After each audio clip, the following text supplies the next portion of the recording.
Good afternoon, ladies and gentlemen. Thank you for being here. I apologize for the delay this afternoon. I have with me the President's chairman the chairman of the President's Council of Economic Advisors, Alan Kruger, recently confirmed by the Senate. He is here to discuss with you the economic importance of the payroll tax cut, extending and expanding it into next year, as well as the importance it has had to our economy and to 160 million Americans this year. So what I would like to do is have him go at the top for you to address whatever questions you have on the policy issues to him. You may have some political questions which are more appropriately directed towards me. I will remain here to take them for you, from you rather. And then I will let Alan go back to his important and difficult work, and then I will remain to take questions on other subjects. With that, I give you Alan Kruger. Thanks, Jay. I thought I'd say a few words about how the economy is doing and the importance of extending and expanding the payroll tax cut. This is a critical time for the economy, and I think it's a time where the economy can use more medicine to strengthen and sustain the recovery. As you know, a year ago, the Congress passed and the President signed a 2 percentage point reduction in the payroll tax. That tax cut has provided important support for the economy, especially at a time when the economy was hit with some shocks, such as rising gasoline prices and supply-side shocks from the earthquake in Japan, problems in Europe. The President has proposed expanding the payroll tax cut to 3.1% on the employee side, as well as cutting payroll taxes for employers, focusing the payroll tax cut for employers on small businesses and businesses that are expanding. I think the economic argument for these proposals is quite compelling. I think across the spectrum of economists, you would find support for applying this type of medicine to the economy now. The economy has been recovering. We've had 9 quarters of growth, but the pace of growth has been moderate. We still have a great many underutilized resources. Unemployment rate is still 9%. We still have underutilized factories and resources. Fundamentally, the economy is facing weak aggregate demand. That economists speak for not enough spending in the economy. And I think you can trace the reasons for the weak demand directly to the problems that caused the economic crisis. Families borrowed too much in the run-up to the crisis. They're now paying down debts. We had a severe bubble in the housing market, and residential construction has been quite flat in the recovery, really unprecedented to have a recovery where residential construction has not been increasing. And then on top of that, state and local governments, which retained employees when they were getting support from the Recovery Act, have been laying off workers. So I think those are the reasons why the recovery has not been stronger. And at the same time, I think it's important to provide insurance for the economy against further shocks, possible shocks down the road. If the payroll tax is not extended, then the typical family with $50,000 in earnings would face a $1,000 tax increase starting in January. What the President has proposed is extending that tax cut and expanding it so the typical family would have about a $1,500 tax cut. And as I mentioned, other components in the Jobs Act, the employer side tax cuts, as well as extending unemployment benefits. So with that, I'm happy to take some questions. Ben Feller. Thank you very much. Are you asserting that the extension of the cut would actually make the economy better, or are you just saying that allowing it to expire would make the economy worse? I think both are true. The President proposed extending and expanding the tax cut, so the beneficial effect that we saw from the last round would be larger. I also think that the tax cuts on the employer side are particularly well designed. The CBO has concluded that the type of incremental payroll tax that the president has proposed has pretty high bang for the buck compared to other things that can be done to strengthen the economy. And if the tax cut expires, as I said, that'll be a $1,000 increase in taxes for the typical family, which would be a drag on economic growth going forward. And you can see economists from across the spectrum who have noted that this could pose a severe drag for growth going forward if it's allowed to expire. But if it's extended at the same level, which is something that the Hill is talking about, 2%, that wouldn't actually do anything to increase demand, increase spending. What I mean, people are already getting that cut. Well, compared to letting it expire, it certainly would support the economy. In terms of unemployment insurance, the extension, if we could just do, because that's the other part of the president seems to be talking about, if failure to extend that, would that have a similar effect on aggregate demand? You know, if you look at CBO's list, I think they looked at 11 different policies that are currently being considered. Extending unemployment benefits, they concluded, had the biggest effect on the economy per dollar spent. And the unemployed tend to have a very high propensity to spend their benefits because they face bills and little income coming in, running down savings. So I think extending unemployment benefits as well would help to support the recovery going forward. Senate Majority Leader Reid has warned that the failure to extend the payroll tax cuts could push the U.S. economy into a recession. Some independent economists say the same. Do you agree or disagree with that? I think what's clear is that extending the payroll tax cut will strengthen the recovery. Without it, it will be a drag on economic growth. The forecasts, if you look at private sector forecasts, are for fairly moderate growth, perhaps not strong enough to bring down unemployment without the extension of the payroll tax cut, which is why the president proposed extending it and expanding it. Enough to cause a recession or not? What I can say from looking at the evidence is that this is the medicine that we can use in the near term to help strengthen the recovery and to help to provide insurance against shocks that might be coming. And you mentioned the problems in Europe, obviously the Eurozone debt problems. How much of a drag on the U.S. economy and on GDP growth do you expect for the rest of this year as well as for next year? A number of economists have pointed out that the problems in the Eurozone are a potential threat to the U.S. economy and economies worldwide through both financial channels and through our exports. About 20% of our exports go to Europe. I think if one looks at the potential problems for economic growth coming from Europe, it even strengthens the argument for strengthening our own demand here at home. The payroll tax cut is, I think, an extremely sensible way of doing that. So looking around at the developments in the world, I think, help to strengthen the argument for the president's proposal.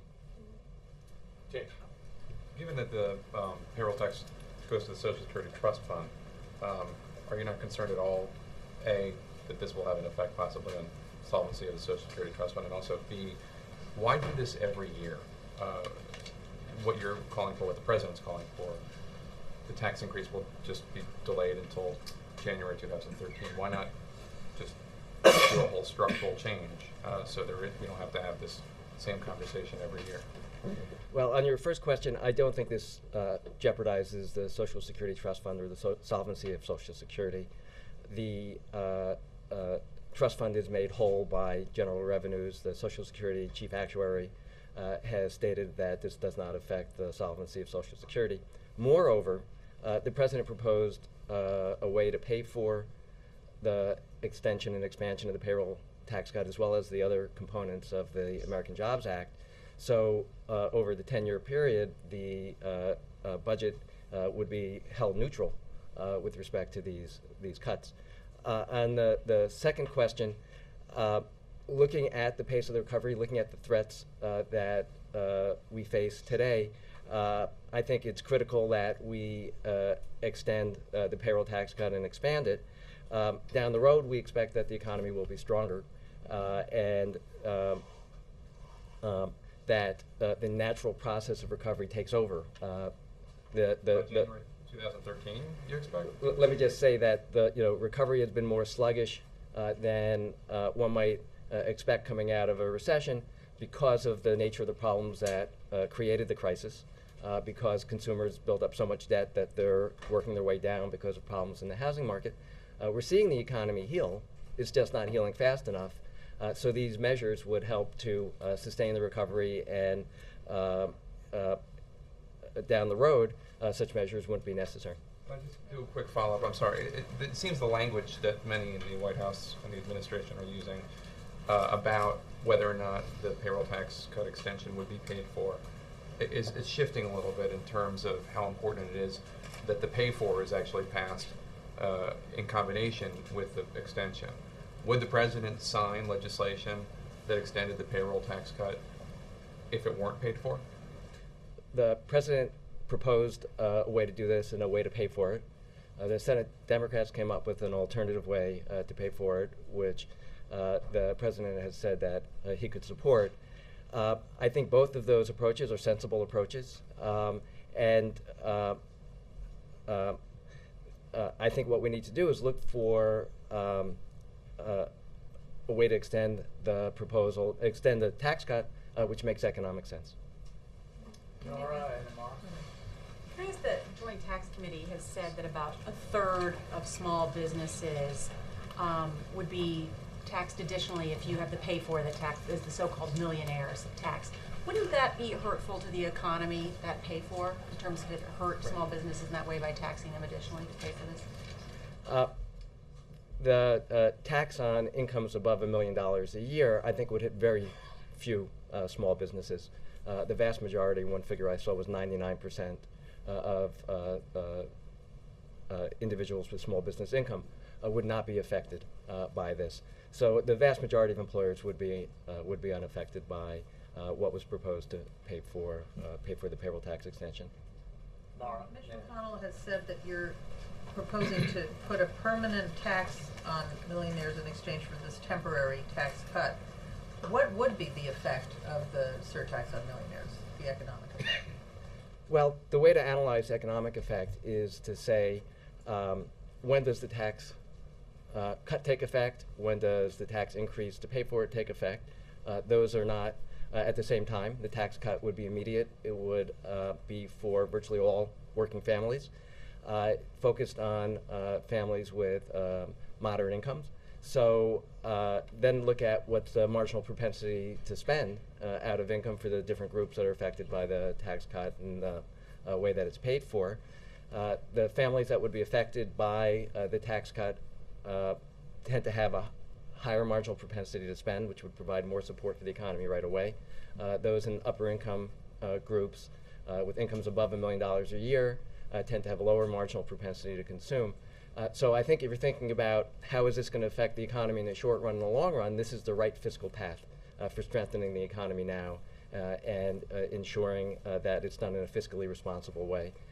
And can you just clarify something? You said it would be a $1,000 tax increase if this isn't passed, but it would be a $1,500 tax cut if it is? How can that be?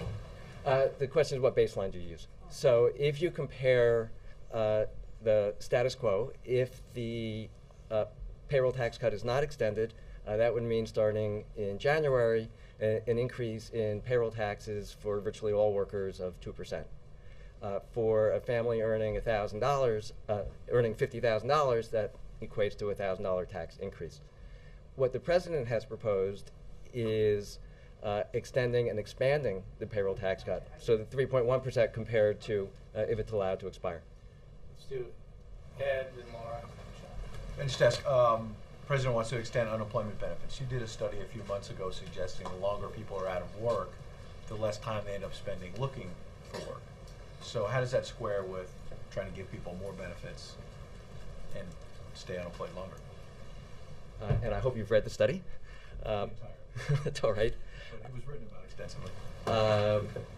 So there's a lot of research on the effect of extended unemployment benefits more generally. I think there's a fair amount of consensus in the economics profession that there are trade-offs involved, that particularly if you look at normal times when we're close to full employment, that higher benefits or extended benefits do have some effect on search activity. That effect is greatly reduced now when we have over 4 job seekers for every vacancy. The effect of any individual perhaps taking more time to find a job that's suitable for him or her is going to have less effect when there are other job seekers available for those positions. That's on the one hand. On the other hand, another effect of unemployment benefits is that it provides critical income support for families when they're going through a very difficult time. I mentioned earlier that the unemployed tend to have a high marginal propensity to spend out of the benefits that they receive to pay for their mortgages, and that helps to prevent foreclosures and pay for food and so on, which supports the economy more generally. The CBO, when it looked at this and weighed these different factors, came to the conclusion, which I think is a sensible conclusion, that extending unemployment benefits provides the biggest bang for the buck in terms of strengthening consumption in the economy and creating jobs, taking all of those factors into account. Laura.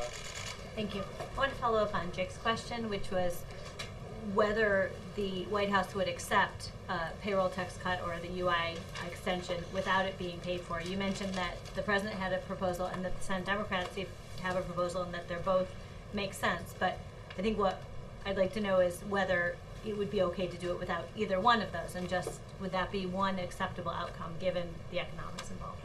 You know, I don't want to go into what might happen when the Senate still hasn't voted on the bill that Senator Casey has proposed. They're going to vote on that later this week. I can tell you that from my perspective, and I believe from the administration's perspective, doing this in a way that makes economic sense is the way to proceed. And I'm sure that the president would consider whether it's a sensible economic strategy going forward. But I think it's first important that the Senate consider and the legislation that's before it, which does pay for this with the way that the Senate Democrats have proposed. And some would say that it makes economic sense to, in a recession, to have some upfront spending, even if it does increase the deficit long term. Would you agree with that? You know, I would need to look at what the proposals are and you know, wait until that point. But hopefully Jay can have me back. Yeah, I mean, definitely have you back. Frankly, that was what, I mean, so you don't have, Well, we're not in a gonna- perfect world, you don't, I mean, does it make sense in this economy to actually find a pay for this? You know, I don't want to go into specifics about what kind of finding a pay for it. Some pay forwards make sense, some don't. All I can tell you is I think at this point the right fiscal path for the country is to try to support the economy in the short run, and to do it in a fiscally responsible way, which is over a period, you know, of say a 10-year window, which is common, to have it be paid for. That's what the president has proposed. Okay, let's just do, okay. You're open to not paying for it. Again, you know, let me just take it. I think I've gotten this, Alan's now gotten it 3 times. We're not going to speculate about what might happen if Senate Republicans do not hear the call of the vast majority of the American people to vote in favor of extending and expanding the payroll tax cut and paying for it in a way that is entirely economically responsible and broadly supported by the American people, Americans of all political persuasions. So that vote hasn't happened yet. We certainly hope that enough senators vote for it, that it will then move to the House, pass there, and be signed into law by the president. It would certainly be nice if a simple majority of senators were allowed to vote on this, pass it, and send it to the president, send it to the House and the president's desk. We certainly know that a vast majority of the American people support it. So we're not going to speculate about end games if certain things do or don't happen in the Senate. I got a couple more for Alan because I have a hard out for me. Knew there was a reason you wanted me. Yeah. Can I ask you about the national debt? It topped $15 trillion a couple of weeks ago, and it's now bearing down on 100% of GDP. Does that worry you? I think it's very important that we get on a sustainable fiscal path. I think it's also important we measure the debt in the right way, looking at, you know, net debt held by the public. But hold that aside. The president's proposed in September gave a proposal to the Super Committee or Joint Committee of Congress to help put us on a fiscally sustainable path. And I think that as we strengthen the economy in the short run, we need to do two things at once. We need to strengthen the economy in the short run, and we need to return to a fiscally sustainable path. If Congress just extends it at the 2%, will that lower the unemployment rate next year? I think if you look at independent estimates from across the spectrum, they would predict that extending the payroll tax cut or expanding it would lead to stronger economic growth and more employment than would otherwise be the case.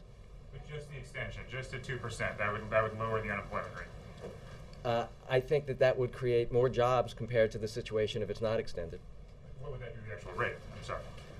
If you compare it to what the unemployment rate would be if it were not extended, I think because we would have more job growth by extending it, all else equal, it would lead to lower unemployment rate. But the important thing is to compare it to, how does it affect economic growth, how does it affect job growth, compared to extending it versus not extending it. Let me do one more, Julia. Yeah, to follow on that then, would the White House consider, regardless of the pay for, simply extending the payroll tax cut without an expansion? I haven't heard that. I'm going to rewind what Jay said. Yeah. The Senate is considering a bill later this week which has a way to pay for it. The President proposed a way to pay for it. And we're open to economically sensible ways of trying to strengthen the economy and do it in a fiscally responsible way. Thank you, Alan. Thank you. Appreciate it. Thank you all. I will now let Alan get back to his economic work, and we'll take your questions on other issues. I regrettably have to leave here in about 15 minutes.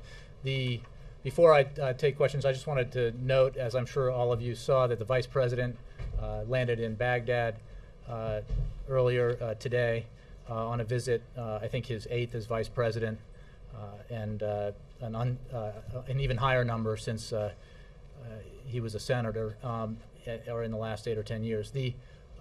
I just want to note that President Obama, when he was running for this office, made clear that if elected, he would end the war in Iraq responsibly. What we're seeing happen in these final 6 weeks of the year is the fulfillment of that promise, where we are withdrawing the remaining U.S. forces from Iraq, and we are ending that war responsibly and giving the Iraqi people the chance for a better future that they deserve, and also maintaining an important strategic relationship with Iraq. I would note that, having, as you know, worked for the Vice President during his first 2 years here, that it was a measure of the President's seriousness about Iraq and seriousness about fulfilling his commitment that he asked the Vice President to take on day-to-day management of this policy, which is why he has traveled, as you know, so often to Iraq over the last nearly 3 years. And with that, I will take your questions. Jake. I've heard from a lot of Democrats in the last few weeks who are concerned about President Obama possibly granting an exemption to Catholic churches, hospitals, and universities from the requirement that all insurance plans cover contraception. I'm wondering if you could shed any light on this decision. I know the President has not yet made a decision, but I think these Democrats, a lot of them in the abortion rights community, are concerned that this is even being discussed. Could you explain why the President is considering an exemption and what's going into his decision making? Well, part of the process, Jake, as you know, was seeking and receiving public input before the guidelines that were announced by the Secretary of Health and Human Services would go into effect. That process did result in public input, and as well as resulted in numerous comments from various folks who have concerns with this, about this issue. The President has, this decision has not yet been made, but you can be sure that we want to strike the right balance between expanding coverage of preventive services and respecting religious beliefs, and that's the balance that will be sought as this decision is made. Ben. Believe it or not, I had a quick follow-up on the payroll tax. Sure. I know you don't want to comment about a Senate vote that hasn't happened yet, and I'm not asking about that. I understand your point on that. What I'm asking is about the President's point when he unveiled the payroll tax idea in the September speech. He said then that every idea in his plan will be paid for, and he has said it maybe dozens of times since then. I'm just wondering if he stands by that he has proposals, including this payroll tax extension. He wants the Congress to pass them, and he wants them to be paid for. I will repeat what Alan said and add a little bit to it. As you noted, in September, the President put forward a comprehensive proposal, the American Jobs Act, that included within it the extension and expansion of the payroll tax cut for 160 million Americans. A tax cut that goes right to hardworking middle-class Americans, a tax cut that has given this year an average of $1,000 extra in the average family's wallet, and would, if expanded next year, result in a $1,500 tax cut. That's very important for those families to help them make ends meet as we continue to emerge from the worst recession in our lifetime since the Great Depression. And it's important for the economy because, as Alan noted earlier, the payroll tax cut is widely viewed by economists, independent economists and forecasters, to have a very positive impact on economic growth and job creation. The President believes that the best way to do this is the way that he put forward, with the pay-for that he put forward. He also believes that the pay-for the Senate Democrats have put forward meets the principles that he laid out, and he looks forward to the Senate voting on the proposal that Senator Casey has put forward later this week. It's the responsible thing to do, and as I think I noted the other day, if only Senate Republicans who say they will vote against this express as much passion about the need to cut taxes for the middle class as they express to protect tax cuts and protect the incomes of millionaires and billionaires, we might be able to get this done without much hullabaloo. I mean, this, after all, is anyone here surprised that we're in a debate with Republicans about whether or not to cut taxes is the right thing to do for the middle class? I thought there were 4 tax cuts. The President has put forward this tax cut and expanding it for the middle class for 160 million working Americans. And we'll have a vote on that later this week, and what you all are telling me is that Republicans are going to vote against it. They have to explain that. And the reason they're going to vote against it, they say so far, is because they don't want it to be paid for in a way that the vast majority of Americans support, that asks millionaires and billionaires to pay a little bit extra. Millionaires and billionaires who, as you know, based on the CBO study and many others, have done exceptionally well, have seen their slice of the American pie grow as the middle class has been squeezed. So we certainly hope that Senate Republicans will hear the call of their constituents, reconsider their vote later this week, and pass this with more than 60 votes and send it to the House. I think you just said response to Ben's question, which was, does he still stand by his statement? The President, that is the President's preferred choice. You're asking me to, if only it were the case that what this President wanted, he got in whole and in full. And certainly that's what we would ask of the Senate, that they would pass the American Jobs Act in its entirety as written by the President, proposed by the President. Unfortunately, thus far, this has not happened.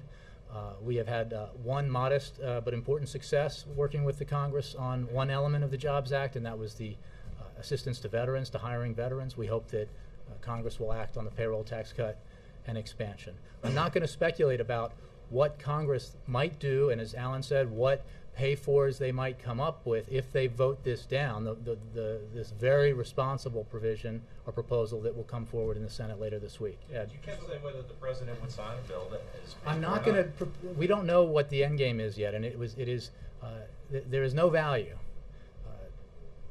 in this process, or ultimately for the American people who want and deserve this tax cut, to negotiate an end game here before we've even had a vote. So I'm not going to go any further on that. Ed? You do it all the time. You put out veto threats.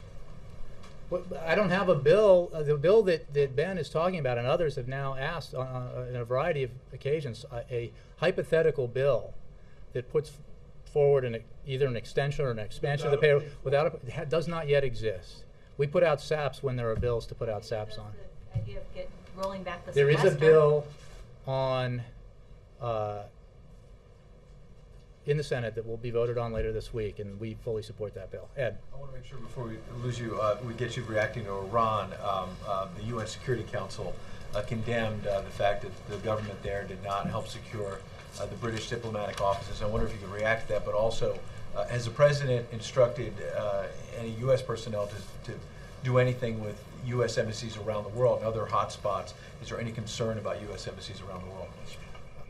I don't have any announcement to make with regard to the second part of your question. You might want to check with the State Department, but I'm not aware of anything with related to the events in Tehran. I put out a statement earlier today, as you know, that saying that the United States condemns in the strongest terms the storming of the British embassy in Tehran. Iran, as every other country has a responsibility to protect the diplomatic missions present in its country and the personnel stationed in them. I would also note that Iran has a responsibility to protect diplomatic personnel, not just to protect them, but not to try to assassinate them, which was another issue that we dealt with not too long ago.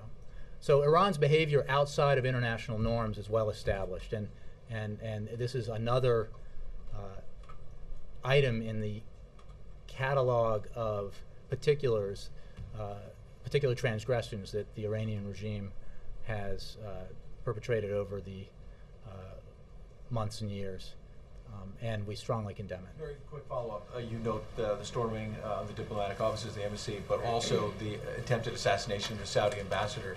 Does that not suggest that sanctions, while they've hurt the Iranian economy, they have done nothing to stop Iran from operating outside international norms? Well, what we know, Ed, is that we have built an unprecedented international coalition behind the effort to isolate and pressure Iran, to get it to change its behavior, to prevent it from pursuing nuclear weapons. We have made, through that effort, the choice ever more starkly clear to the Iranian regime that faces them, which is further isolation, further pressure, further scorn in the eyes of the international community, or a decision to get right with the world, to live up to its international obligations and fulfill its responsibilities. We have recently, as you know, put forward even tighter sanctions on the Iranians, so have other of our partners internationally, and we will continue in that effort in a variety of means, not just through sanctions, to isolate and pressure Iran. The president is now in a TV ad, speaking to camera, saying the 2012 campaign has begun. And I know yesterday you guys were pushing back very hard on this concept of it just being a coincidence how many swing states the president has been. But tomorrow you're going to Scranton, Pennsylvania, a swing state. How is this not just a straight-up political Well, fight? you are an expert. There's no question, Chuck, on how this works. But we did win Pennsylvania by double digits. I suppose that it might be a swing state next year. You know more about this than I do. The point I made yesterday, which I think bears repeating, is that Virginia's 10 minutes away from the Oval Office. Every president, including this one, makes a lot of visits to Virginia to get out of Washington. This president has. Because he also happened to have won Virginia in 2008, it is now viewed as a battleground state. Every president ought to be able to travel everywhere in the country. It's part of his responsibility, serving the American people, to get out and be among them and to speak with them about his agenda or her agenda. This president will continue to do that. It is also true that we are moving forward in what will be a presidential election year, and this president is running for re-election and fully intends to carry out his role as a candidate and to win re-election. And so that process is also underway, but it is a separate process. And at this point, because the president faces no primary challenger, and the president has enormous responsibilities as president to fulfill, principally to do everything he can, both legislatively and using his executive authority to grow the economy and create jobs. He is overwhelmingly focused on that task and not on campaigning. How much time is he focused on the campaign on a given day? On a given day, I can't do it on a given day. I would say on a given week, about 5% of his time. Let me get to Stephen, who's patiently. What does the administration think about Russia's statement that it's time for an end to ultimatums to Syria? And it certainly seems like Russia is acting directly against the U.S. and Arab League bid to further isolate Damascus? Well, I would say a couple of things. One, as I noted yesterday, the chronology here with regards to Syria, I think, tells a very significant story about growing international consensus that the Assad regime has behaved reprehensibly rather. It has perpetrated gross violations of human rights against its own citizens. It has used excessive violence and force against its own citizens. There is broad international consensus around that idea, and that is why you see so much pressure being brought to bear, not just by the United States, not just by Western nations, but also by nations in the region. So I think that's an important point.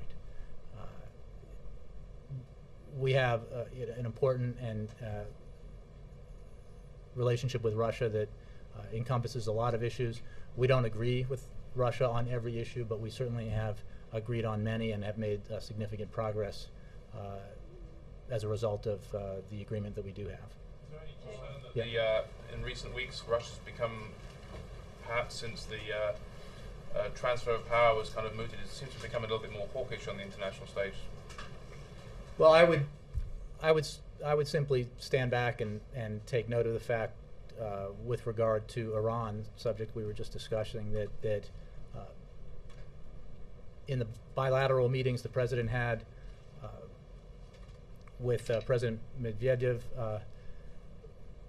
there was no debate about Iran's behavior. There was no disagreement, rather, about Iran's behavior. And you noticed that in the